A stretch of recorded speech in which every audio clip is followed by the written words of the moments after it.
Welcome back to Mamba Mondays.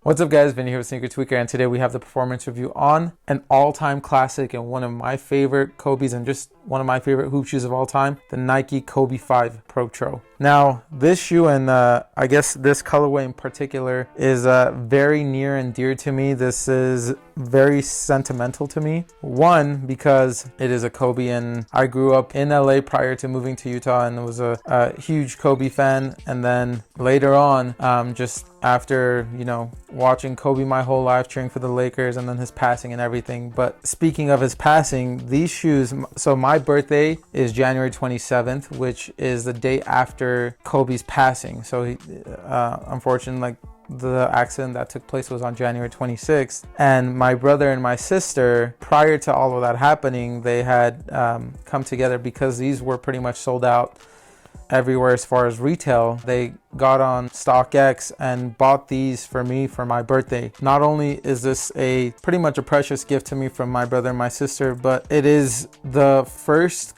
pair of Kobe's I got that I really wanted post Kobe's passing. So it was literally the day of, or I believe they either gave it to me on the day of or the day after, which would be my birthday of his passing. I mean, just in honor of him, I took these onto the court right away and, did what Kobe would have wanted me to do. I took them onto the court and played with them as much as I can. Well, what can you say? It's pretty sentimental to me. It ties into a lot of things, just my childhood, my adulthood, and then my birthday, which these shoes I got the day after he passed. So again, huge shout out to my brother and my sister. I still to this day appreciate them getting me these shoes. It's one of my all-time favorite performers, whether it be just Kobe's or all around basketball shoes. I love these things, and these things could be falling apart, and I don't think I'd let these go. I'll find a way to store them somewhere. Many people have tried these shoes on. Many people have played in the Kobe 5s or the Kobe 5 Protros, and I think we're all in the same boat when we say these are arguably one of the best basketball shoes ever created. And we'll start off as to why with the traction. The Nike Kobe 5 Protro features a pretty identical traction pattern to the original 5, multi-directional. They added a few more grooves to it, but again, it's a multi-directional traction pattern. It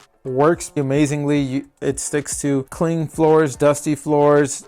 Dust, I would say I didn't have to wipe too much. Every now and then when I would remember, I would wipe and I would be fine. I wouldn't really be sliding out. They have a really nice squeak to them as well. So if you do like a squeaky shoe, these have that sort of feedback.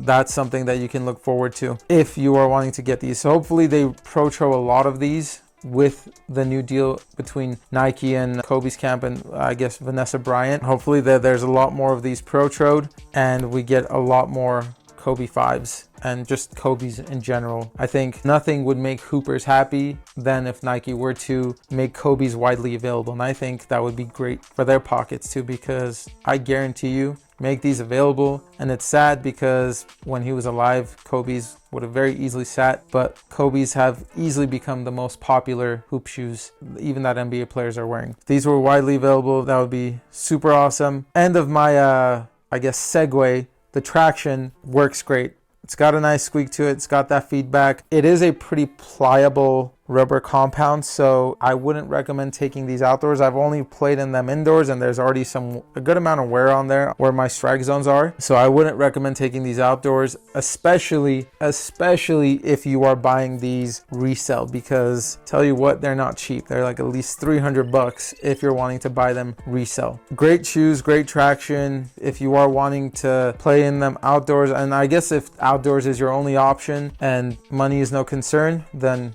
hell, go for it. I mean, Mamba mentality. Do what the Mamba would do. As for the cushion, the Kobe 5 Protro features a Zoom turbo unit in the forefoot and then a Cushlon midsole. The Cushlon in this is actually pretty damn soft. Like, there is a good amount of compression, especially in the heel, and you can see that just like right here. Some people say it's almost too soft. I love it. I don't know. I won't ever complain about too much cushion unless like I'm just riding super high off the floor. That's what would bother me. I wasn't feeling stable or secure at any given moment. Like I could tip over if I make a hard stop. But in this case, it's low to the ground. You get good court feel. You get pretty damn good court feel. I play on my 4 feet, so you get pretty damn good impact protection. A lot of guards playing these, but I've also seen people like AD and Giannis. Before Giannis got his signature shoe, he was playing in Kobe's. AD plays in more LeBrons now, but that's a lot of that has to do with LeBron pretty much his shoe line mimicking Kobe's shoe line. So as you can tell, Nike technically, I guess, is bringing back Kobe's without actually labeling them Kobe's by making all their other shoes just like Kobe's. Cushion though, like I said, was money. It wasn't too little, it wasn't too much. If you don't need a crazy amount of cushion, these will work great for you. As for the fit, I think a lot of people will agree was the highlight and is the highlight of the Kobe 5 and the Kobe 5 Protro. This is one of the all-time great fitting shoes, like almost perfect fitting shoes. It's like pretty one-to-one with your foot, and you don't, like for me, even like being at normal feet or slightly wide, I didn't have any issues. Like I didn't have any tightness around my midfoot, my forefoot, anything like that. And for me, like certain other Kobe's, I've had to break it in. I mean, none of them were terrible, but I mean, it was just straight up money. I had no issues. It just felt like one-to-one, kind of like, you know, snake skin with your foot. As for the support, you do have fuse all over, which is what the original Kobe's were too. You have some mesh back where the heel is and the heel counter. You have this TPU heel counter here, and then you do also have a carbon fiber midfoot shank plate. I love carbon fiber, and I love that Kobe's implemented this a lot, and you really don't get too much of this anymore. So this right here is awesome.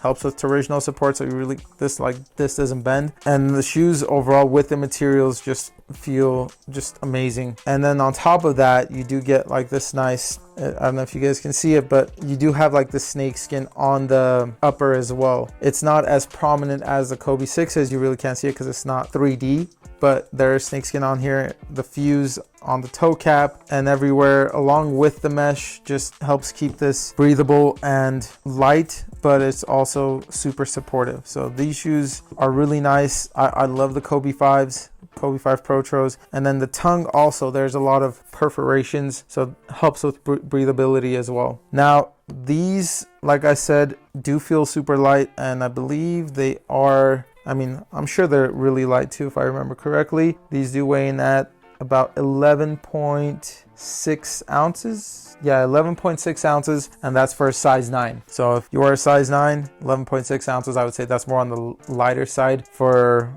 size 9. And if you care about weight, these got you covered. As for the price, these did originally retail for $175, and I believe either they're gonna come back at $175 on at Nike, or potentially $180. I think I've seen $180 with the Kobe 8 Protro, the Halos, were I believe $180 as well. So I wouldn't be surprised if these come back $5 more expensive. So be on the lookout for hopefully more general releases on the Kobe line through Nike. If not, if you guys are wanting to get them and are impatient, I would say look at resale sites like GOAT, StockX. Again, it just depends on how much you want to pay and how much of a rush you are. And some people just really don't care to give sneakers a chance because it's pretty ridiculous as far as what your chances are to get some of these shoes. It's stupid, honestly. So take the means that you see necessary in order to get you a pair of Kobe's if that's what you want to hoop in. For me, I get as many Kobe's as I possibly can, so I won't blame anyone else that does. Some call it a problem, I call it an art. I will hoop in all of my Kobe's.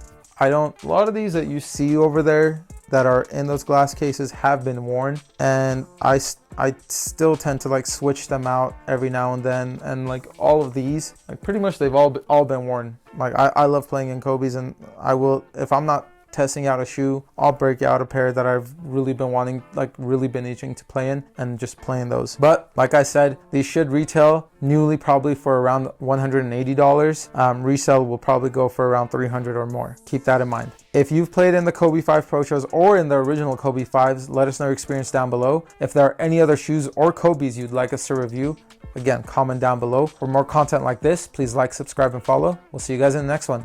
Peace.